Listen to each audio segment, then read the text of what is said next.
नमस्कार दोस्तों, मैं सुरेश कुमार TGT-SST दिल्ली। दोस्तों, आज की हमारी जो वीडियो है इसमें हम 41 जीके जीएस के महत्वपूर्ण प्रश्न करेंगे और ये प्रश्न हर एग्जाम के लिए महत्वपूर्ण है। आप किसी भी प्रकार का एग्जाम दें, चाहे वो ग्रुप डी से लेकर यूपीएससी लेवल तक का, हर एग्जाम के लिए जीके जीएस बहुत ही महत्वपूर्ण है। और जीके जीएस की आप जितनी प्रैक्टिस करोगे, जितना उसके बारे में पढ़ोगे, उतना ही आपका स्ट्रॉन्ग होगा। तो वीडियो शुरू करने से पहले आप सभी दोस्तों से एक अनुरोध है कि आप हमारे चैनल कंप्लीट जीएस 360 को लाइक शेयर सब्सक्राइब जरूर करें। तो दोस्तों, इस वीडियो में 41 प्रश्न है और ये एक तरह का मॉडल टेस्ट पेपर है। आप इस पेपर को करें और कमेंट बॉक्स में ये जरूर बताएं कि आपके 41 में से कितने प्रश्न सही हैं। तो चलिए वीडियो शुरू करते हैं। हमारा आज का पहला प्रश्न है, ब्रह्मोस क्या है? तो इसमें हमारा राइट आंसर है सी। ब्रह्मोस एक प्रक्षेपास्त्र है, यानी कि एक मिसाइल है, और इसका अभी भारत पाकिस्तान के बीच जो ऑपरेशन सिंदूर था उसमें व्यापक प्रयोग भारत के द्वारा किया गया था।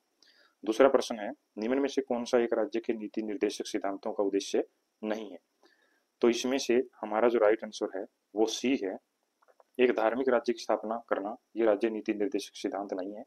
बाकी सभी तीनों जो है नीति निर्देशक सिद्धांतों के उद्देश्य हैं।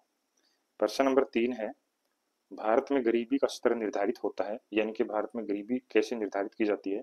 तो इसमें हमारा जो राइट आंसर है वो सी है, घरेलू उपभोक्ता के व्यय के आधार पर, यानी कि घरेलू उपभोक्ता कितना खर्च करता है उसके आधार पर भारत में गरीबी का जो स्तर है वो मापा जाता है। प्रश्न नंबर 4 है, कावेरी नदी के उद्गम का स्रोत कहाँ है? तो इसमें हमारा जो राइट आंसर है वो ए है, ब्रह्मगिरी की पहाड़ियों से कावेरी नदी निकलती है और ये ब्रह्मगिरी की पहाड़ियां जो है कर्नाटक राज्य में है। प्रश्न नंबर 5 है, नवग्राम तेल क्षेत्र स्थित है? तो इसमें हमारा जो राइट आंसर है ये सी है, गुजरात में नवग्राम तेल क्षेत्र बहुत ही महत्वपूर्ण है।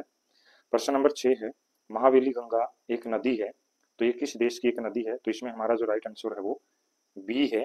दोस्तों, श्रीलंका में महावेली गंगा श्रीलंका की सबसे लंबी नदी है जो 335 किलोमीटर लंबी है। प्रश्न नंबर 7 है, मूंगफली किस देश की मूल फसल है? मूंगफली किस देश की मूल फसल है? तो इसमें हमारा जो राइट आंसर है वो डी है, ग्वाटेमाला की ये मूल फसल है, और ग्वाटेमाला जो है वो दक्षिण अमेरिका महाद्वीप का एक देश है। प्रश्न नंबर 8 है, जाम्बिया की सीमा ओबियनिस्ट नहीं है, यानी कि इनमें से किन देशों के साथ जाम्बिया की सीमा नहीं लगती? जाम्बिया जो है दक्षिण अफ्रीका यानी कि अफ्रीका महाद्वीप का एक देश है। दोस्तों, इसमें जो चारों ऑप्शन है वो सभी राइट हैं, यानी कि सभी देशों के साथ इनमें से जाम्बिया की सीमा ओबियनिस्ट है, सभी के साथ सीमा साझा करता है। प्रश्न नंबर 9 है, भारत में एग्रो इकोलॉजिकल क्षेत्र हैं, यानी कि भारत में कितने एग्रो इकोलॉजिकल क्षेत्र हैं? तो इसमें हमारा जो राइट आंसर है वो 20 यानी कि डी है। इस समय भारत में 20 एग्रो इकोलॉजिकल क्षेत्र हैं। प्रश्न नंबर 10 है, भारत की सबसे बड़ी अंतर्देशीय खारे पानी की झील कौन सी है? तो इसमें इनलैंड पूछा गया है खारे पानी की, यानी कि अंतर्देशीय है, तो इसमें हमारा जो राइट आंसर है वो बी होगा, जो सांबर झील राजस्थान में है, जो नमक बनाने के लिए काफी प्रसिद्ध है।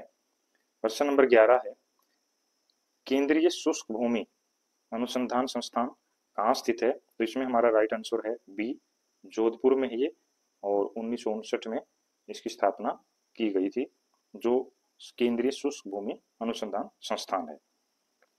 अगला प्रश्न है प्रश्न नंबर 12, अटल बिहारी वाजपेयी भारतीय सूचना प्रौद्योगिकी और प्रबंधन संस्थान कहाँ स्थित है? तो इसमें हमारा जो राइट आंसर है वो बी होगा, ये ग्वालियर में है, मध्य प्रदेश में। प्रश्न नंबर 13 है, केंद्रीय आलू अनुसंधान संस्थान कहाँ स्थित है? तो इसमें हमारा जो राइट आंसर है वो ए है, हिमाचल प्रदेश की राजधानी शिमला में केंद्रीय आलू अनुसंधान संस्थान स्थित है।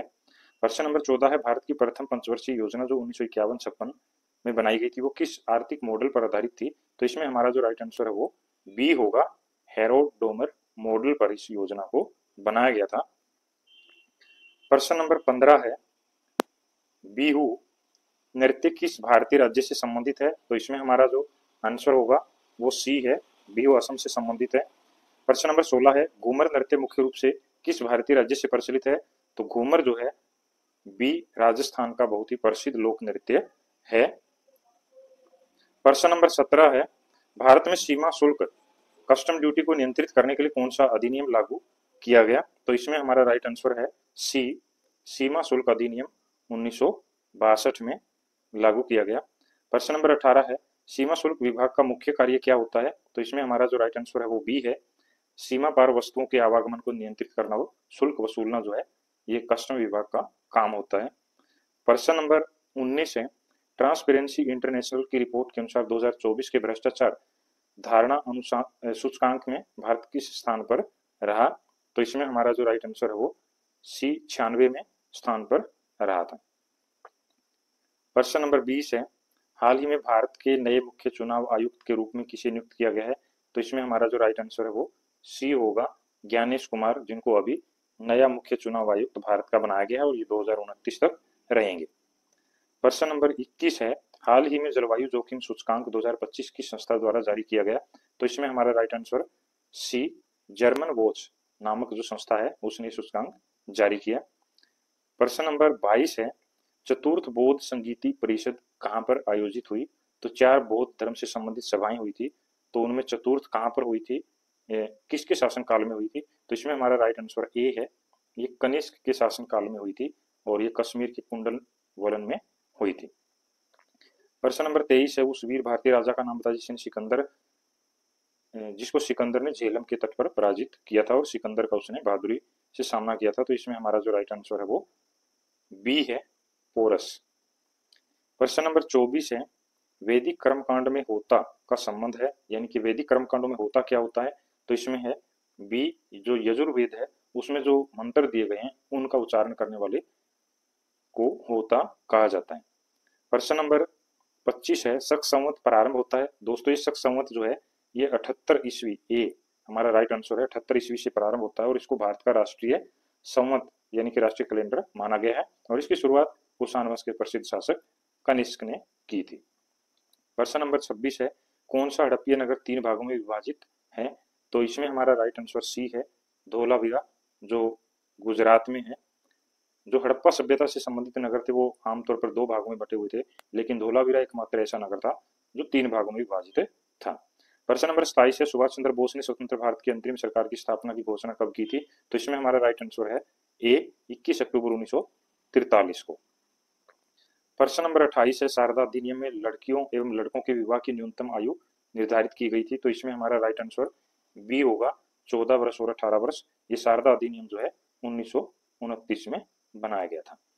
29 है निम्न में से किस देश में गदर पार्टी की स्थापना हुई? तो इसमें हमारा जो राइट आंसर है वो यूएसए, संयुक्त राज्य अमेरिका में गदर पार्टी की स्थापना ये 1913 में लाला हरदयाल ने इसकी स्थापना की थी। प्रश्न नंबर 30 है किस ऐतिहासिक स्थल को सिख धर्म का सबसे पवित्र धार्मिक स्थल माना जाता है? बहुत ही आसान प्रश्न है, तो इसमें हमारा जो राइट आंसर होगा वो बी होगा, स्वर्ण मंदिर जो अमृतसर में है। प्रश्न नंबर 31 है कौन सा स्थल भारत में सबसे ऊंचा ईंटों से बना मीनार है और यूनेस्को विश्व धरोहर स्थल के रूप में सूचीबद्ध है? तो इसमें हमारा जो राइट आंसर है वो बी है, कुतुब मीनार, जिसकी स्थापना कुतुबुद्दीन ऐबक के द्वारा करवाई गई थी इसका निर्माण। प्रश्न नंबर 32 है दक्षिण प्रायद्वीपीय क्षेत्र में भारत का दूसरा सबसे बड़ा नदी बेसिन किस नदी का है? तो इसमें हमारा जो राइट आंसर है वो डी होगा, सी होगा। ये ऑप्शन जो है इसमें गलत लिखा गया है, लेकिन इसका राइट आंसर गोदावरी। भारत का अगर पूछा जाए सबसे बड़ा नदी बेसिन तो गंगा बेसिन सबसे बड़ा है और दक्षिण भारत का पूछा जाए तो गोदावरी, जिसको दक्षिण की गंगा भी कहते हैं, सबसे लंबी दक्षिण भारत की नदी। प्रश्न नंबर 33 है बहुत ही अच्छा प्रश्न है निम्न नदियों में से किसकी लंबाई सबसे अधिक है? तो जो नदियों के नाम दिए गए हैं इनमें हमारा राइट आंसर डी होगा, सिंधु नदी ये 2900 किलोमीटर लंबी है, ब्रह्मपुत्र भी 2900 है, गंगा 2500 है और गोदावरी 1465 किलोमीटर लंबी है। भारत की सबसे बड़ी झील कौन सी है? तो इसमें हमारा राइट आंसर सी होगा, वेम्बनाड जो झील है वो भारत की सबसे बड़ी झील है, ये केरल राज्य में स्थित है।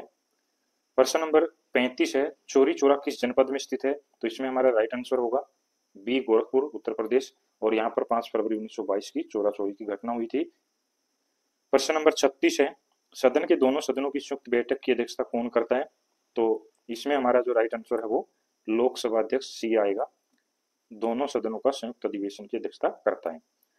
दोस्तों इसी तरह के शानदार प्रश्न पाने के लिए आप हमारे चैनल कंप्लीट जीएस 360 को लाइक शेयर सब्सक्राइब जरूर करें और इस पर दोस्तों आने वाले समय में बहुत ही महत्वपूर्ण प्रश्न आपके साथ शेयर किए जाएंगे।